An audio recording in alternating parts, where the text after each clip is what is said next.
నమస్తే. ఏ ఊరున్నామండి? బాక్కరావేట సిద్ధార్థ మండలం. ఈసారి మళ్ళీ ఏ పార్టీ అధికారంలోకి వచ్చా అంటారు ఏపీలో? మాకు జగనే గెలిచేది. జగన్ గెలుచారు ఖచ్చితంగా. వాళ్ళు 3 పార్టీలు పొత్తు పెట్టుకు జగన్ ఓడించామంటారు. 3 పెట్టుకుని 9, 10, 12 పెట్టుకునే రాలేడు. ఎందుకని నమ్మకం మీకు? అన్ని పథకాలు బాగా చేస్తానులే. చంద్రబాబు ఏమైతే పథకాలు ఎక్కువ ఇచ్చంటారులే. అప్పుడు చేసిన 2014లో అన్ని మోసాలు టక్కర్లు అన్ని రుణమాఫీలు చేస్తారని, డాక్టర్ రుణమాఫీ చేస్తారని చేసినాడు. ఇప్పుడు జగన్ చెప్పానంట మద్యపాన విషయం కానీ చేయలేంటారు వాళ్ళు కూడా. మద్యపానం చేయకంటే ఎటైనా ప్రజలకు కావద్దు. అది లేకంటే ప్రజలు బతాలు. రాజంపేటలో ఎవరైతే నమ్మలు ఎమ్మెల్యేగా? అమ్మనారెడ్డి. ఇప్పుడు రాజంపేట ఎంపీ క్యాండిడేట్ ఆయన ఎక్సీఎం. ఆ ఎక్సీఎం ముందు ఈయన ఎంపీ తట్టుకోగలుగుతాడా? మాకు తెలుసు గెలుస్తాడని. ప్రజల్లో ఊపట్టున్నది. మన కిరణ్ కుమార్ ఏమన్నారంటే పెద్దిరెడ్డి వచ్చి నాకు కాలు పట్టునని చెప్పాను మన మీటింగ్లో. ఆయన పట్టుకోలే చిదంబరం కాళ్ళు. ఆయన పట్టుకోలేనా? ఆయన పట్టుకోలే ఒకసారి అడుగు చెప్తాడు. నువ్వు దొంగతనం చేసింది నాకు తెలుసు. నేను దొంగతనం చేసింది నీకు తెలుసు కదా ముందు. తెలియదు. పింఛన్ వచ్చింది. ఎంత వచ్చింది? 3000. ఎవరు ఇచ్చినారు పింఛన్ మనకి? జగన్. ఓటు ఎవరికి వచ్చావు? జగన్కే. జగన్కి వచ్చావా? మొన్న నెల వరకు పింఛన్ ఇంటికి వచ్చానది. ఈ నెలలో ఏమైంది? చంద్రబాబు కేసు పెట్టానని మీరే సచివాలయం పోయినారు. మీకు పింఛన్ ఇంటికి వచ్చేది మేలా లేకుంటే మీరు సచివాలయం పోయేది మేలా? మాకు ఇంటికి వచ్చేది మీరు ఇంటికి రాక అక్కడ పోయి సావాలా మిషన్ వాళ్ళంతా ఇంటికి వచ్చే చాలా మేలు. మన సీఎం ఎవరో తెలుపు మనకి ఎవరు జగనే అవుతారు. 3 వాటిని పొత్తు పెట్టుకొచ్చాను వాళ్ళు. పొత్తులు కాదు అమ్మ, పొత్తులే కానీ ఇది పులి కొట్టేస్తుంది. పొత్తులన్నీ పులి కొట్టేస్తుంది, తినేస్తుంది అందరినీ. పథకం లేదు. నమస్తే. నమస్తే. నమస్తే. పింఛన్ వచ్చింది? నాకు పింఛన్ రాగట్లే. పథకాలు నాకే పథకాలు చెందవు.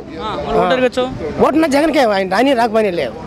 నాకు ఓటు జగన్ రాలేదు. మనం రాసేవాళ్ళు రాయిలా అడిగి భంగ పడినా పింఛన్ రాయమన్నా రాయిలా.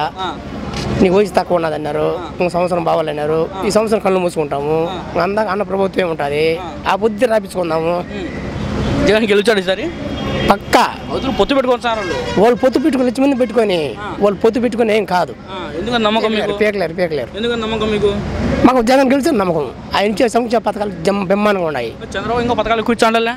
అది ఆయన ఇచ్చి పెట్టేప్పుడు నమ్మకం. అది ఇంతకుముందు చెప్పినలా పథకాలు కొన్ని పథకాలు పెట్టినలా ఆడవాళ్ళకు బొట్టు కాటుకని ఆ సమత ఉంటుంది.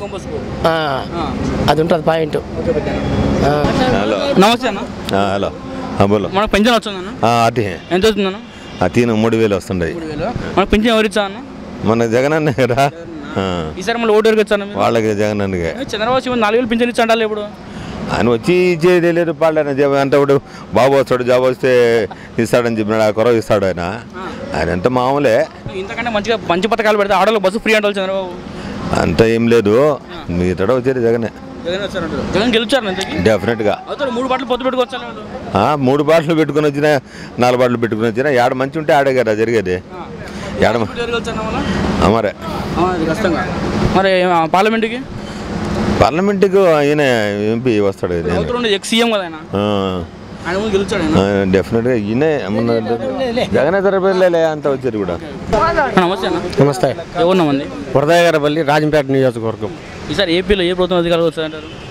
జగన్ అన్న వస్తాడు. జగన్ ఎందుకు కావాలి అసలు ఏపీకి? అన్నీ అమ్మఒడి అన్ని భూములకు డబ్బులు వేస్తున్నాడు. మళ్ళీ చెప్పున్నాడు 5 ఎకరాల లోపు ఉన్న వాళ్ళకి 50,000 రూపాయలు రైతులకు ఇస్తా అంటున్నాడు. ప్రతి ఒక్కరికి విద్యాదేవిని ఇస్తున్నాడు. ప్రతి ఒక్కటికి జగన్ అనే వ్యక్తి వస్తే బాగుంటుంది. చంద్రబాబు సీఎం ఎందుకంటే ఎక్కువ పథకాలు ఇచ్చా అంటున్నాడు. అయ్యా దీనికి అప్పులు పాలైనారు. అదే గత ఏంది రాష్ట్రం శ్రీలంక చేస్తున్నాడు అనేవాడు. అతను దీనికంటే డబ్బులు ఇచ్చి అప్పుడు ఏమవుతుంది మంది? అప్పుడు ఏమవుతుంది మంది? మీరే చెప్పండి. 4000 పింఛన్ ఇచ్చా అంటే పవన్ కళ్యాణ్ అంటాడు చంద్రబాబు. 4000 పింఛన్ ఇచ్చా అంటాడు.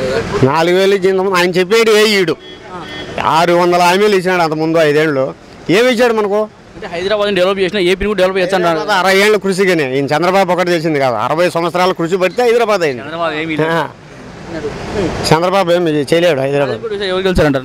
అమర్నాథ్ రెడ్డి అత్యధిక మెజార్టీతో గెలుస్తాడు. మిథున్ రెడ్డి అంటే ఆయన ఎక్సీఎం కిరణ్ కుమార్ రెడ్డి ఆయన ధైర్యం ముందు తట్టుకోగలరు. ఆయన ఎక్సీఎం అంటే కనీసం 10 మంది, కేవలం 10 మందికి కూడా చేయలేదంటే ఆయన. కేవలం ఎక్సీఎం అయినాక 10 మంది కన్నా మంచి చేయనాడు. ఏం చేస్తాడు ఆయన? ఏమి అసలు ఇక్కడ లేడు. ఆయన బయట ఉన్నాడు. మరి ఏం చేస్తాడు ఆయన? Okay, thank you.